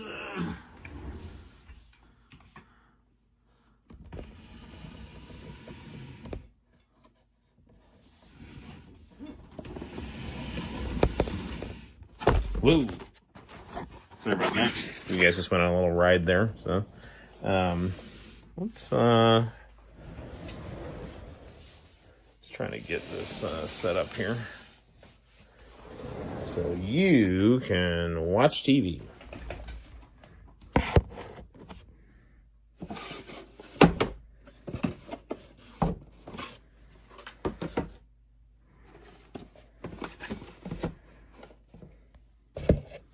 Come on.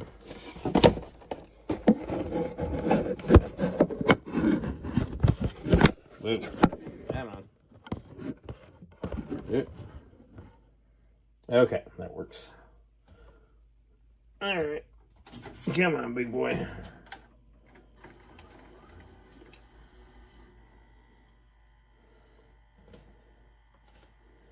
Okay, let's see what we got here. My grandkids kept staring at me. Red. It just wouldn't go away. My grandkids kept staring at me. I didn't know what it was. Do you have redness on your face that doesn't go away? It could be a sign of rosacea, a skin condition that millions of people have without realizing it. I I thought it was sunburn at first. I mean, redhead. Sunburn. Thought I had a skin allergy. People definitely noticed it. It's embarrassing. Problem is, rosacea can get progressively worse if not treated, which is why you need to see a dermatologist. And call this toll-free number to receive a free rosacea information kit. No more red masks. I'm definitely looking better. By calling for your free kit, you'll be able to learn all about rosacea and how it can be effectively treated. You'll also receive a free list of dermatologists in your area who can treat rosacea. I got my life back. Looking pretty good these days. This is what I'm supposed to look like. Call today and see a dermatologist. Isn't it time people saw you again and not your rosacea? Beautiful, huh? Well, what do you think?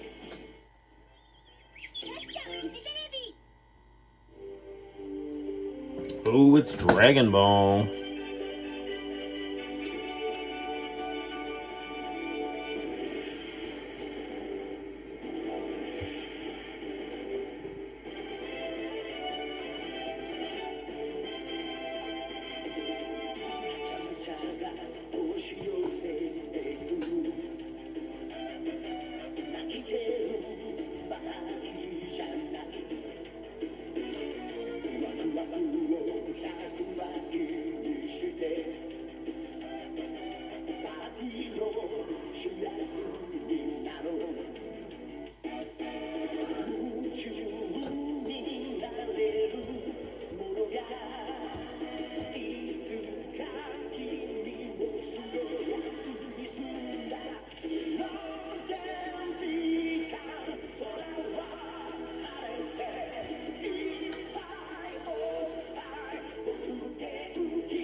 I forgot that he built his house out of people.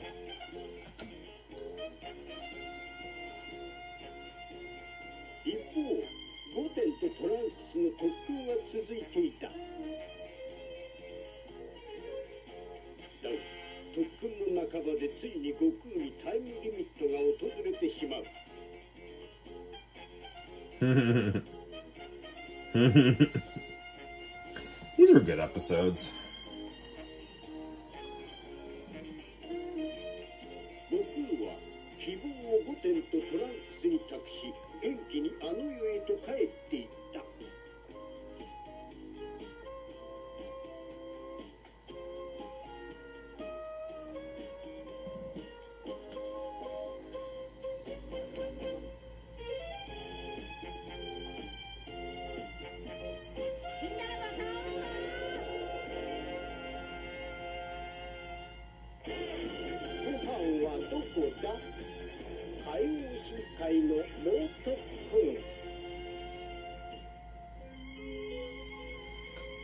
Alright, I don't want to get in trouble here, so let's fast forward a little bit here.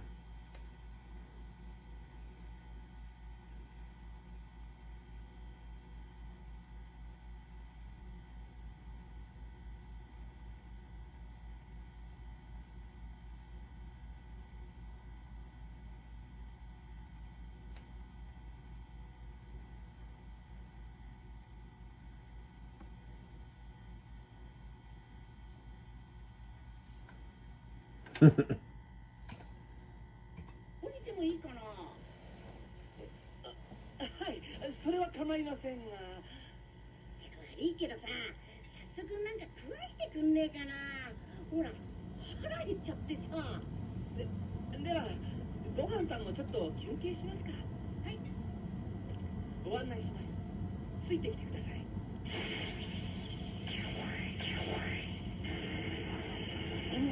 動くんですね。スーパーサイヤ人スリっていうの。ああ、すげえぞ。飯食ったらご飯にも見せてやろう。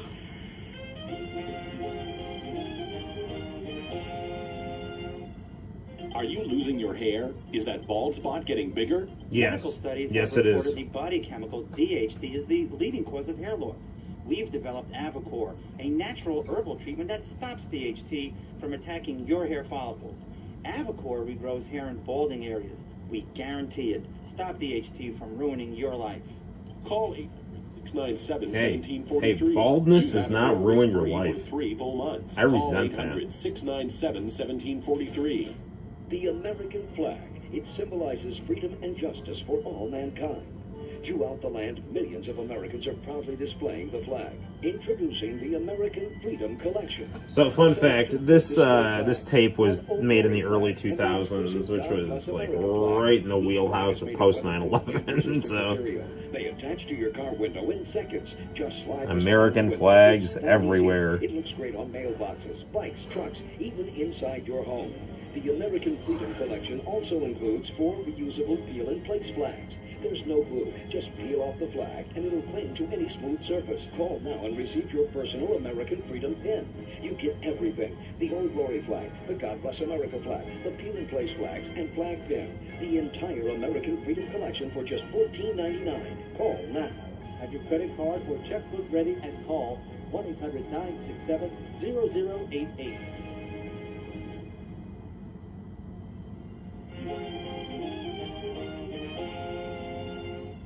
それから1日の時が過ぎようとしていた。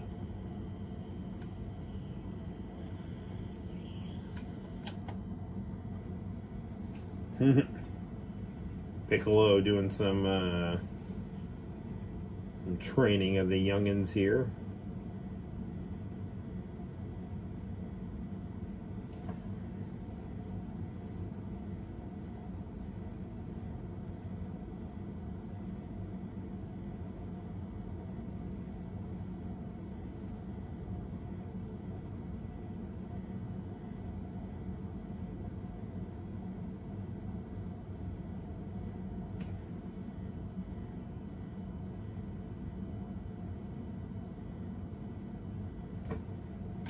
Boo with his impending face turn here.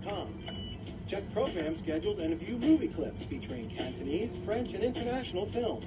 Sign up to receive e-connections, International Channel's monthly e-newsletter. And now, free email in 5 languages: English, Spanish, Chinese, Japanese, and Korean. Connect with family and friends in your language. InternationalChannel.com, your connection to your culture.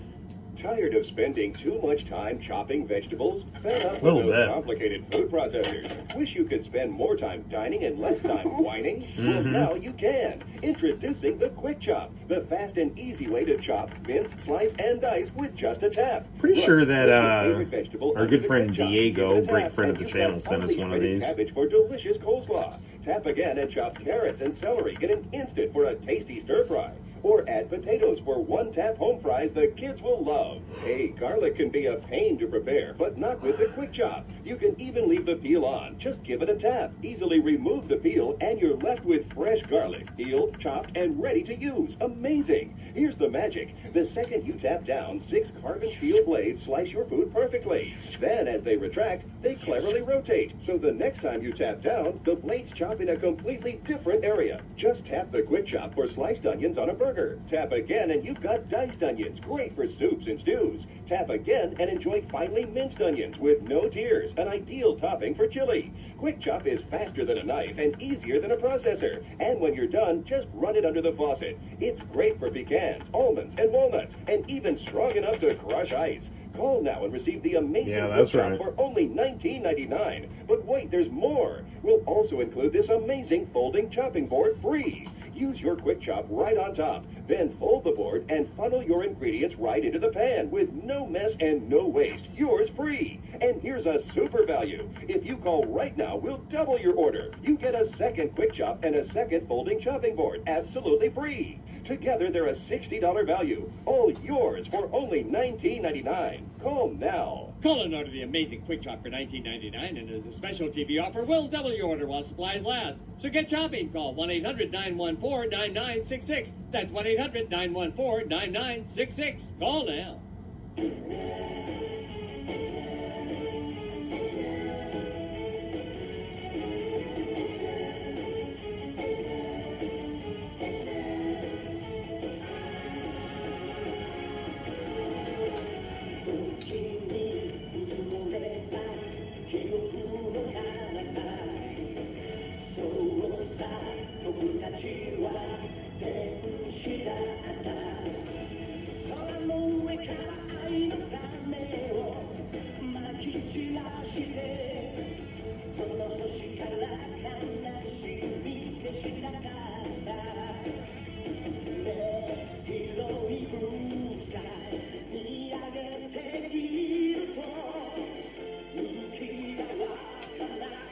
You know, thinking back, if Akira Toriyama I just think toward the end of the Buu saga, he was just getting burned out and just rushed an ending with Goku, but like, I honestly think it would have made more sense to have Goku get absorbed into Buu than Gohan, you know. Have Gohan have to figure something out, get in there.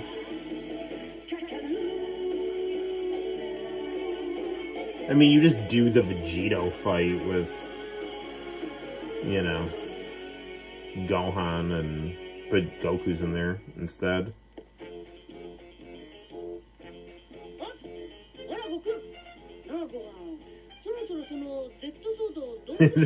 This is really funny.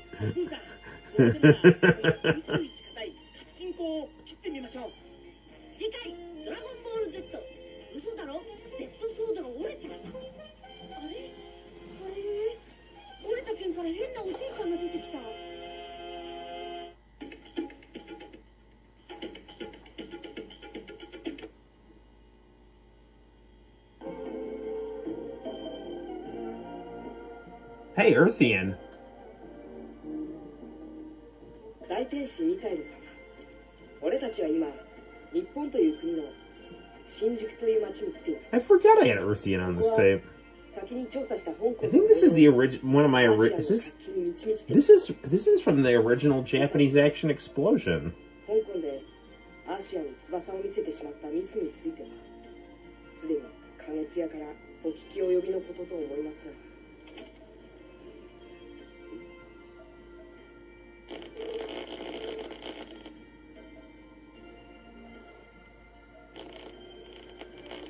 First two episodes of Earthian were really good.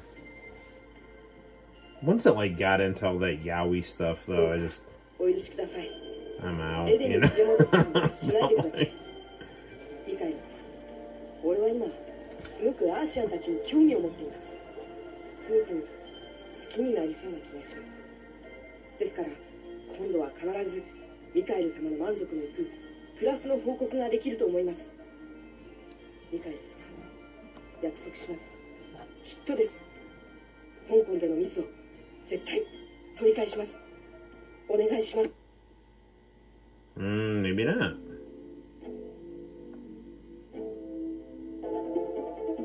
What the hell is going on here?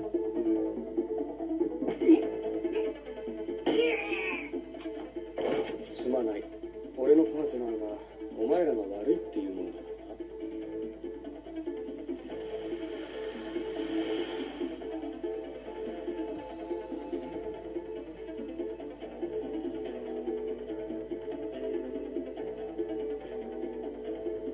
Why is this jumping around so much?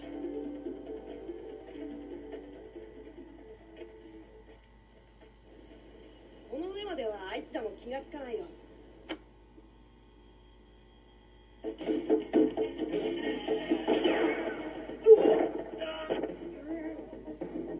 くれたんだね。手間をかかけさせるな。早く逃げろ。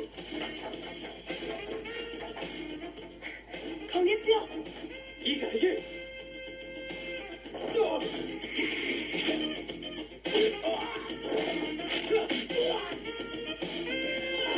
I don't think it was just skipping because I was like low on tape space, or if maybe there's something wrong with the tape. I don't know.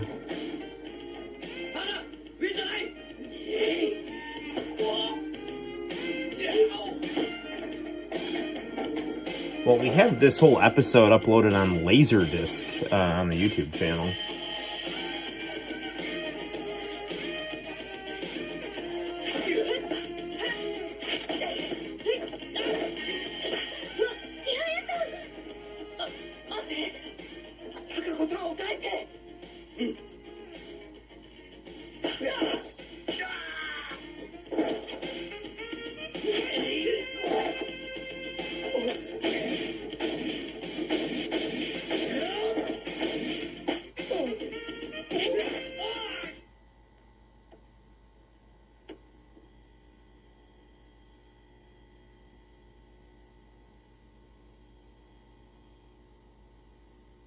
Is that the tape?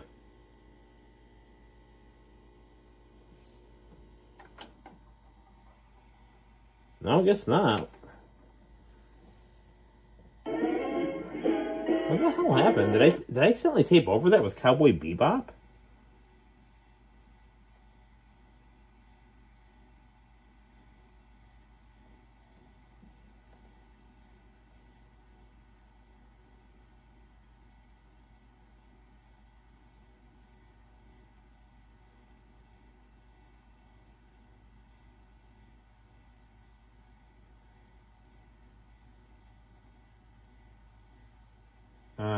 I don't know.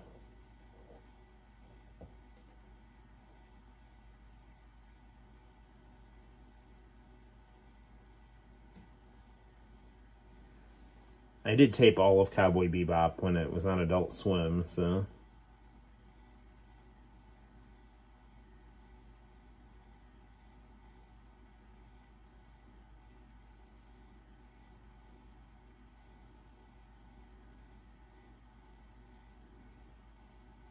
Vicious fighting a hermaphrodite on an ice planet, you know.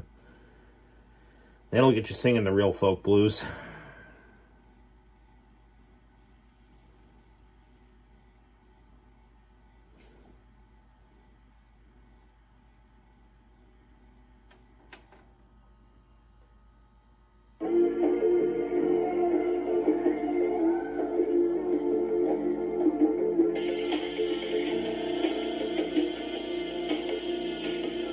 Just fell from the sky. That is not an ordinary star, my son. That star is the tear of a warrior.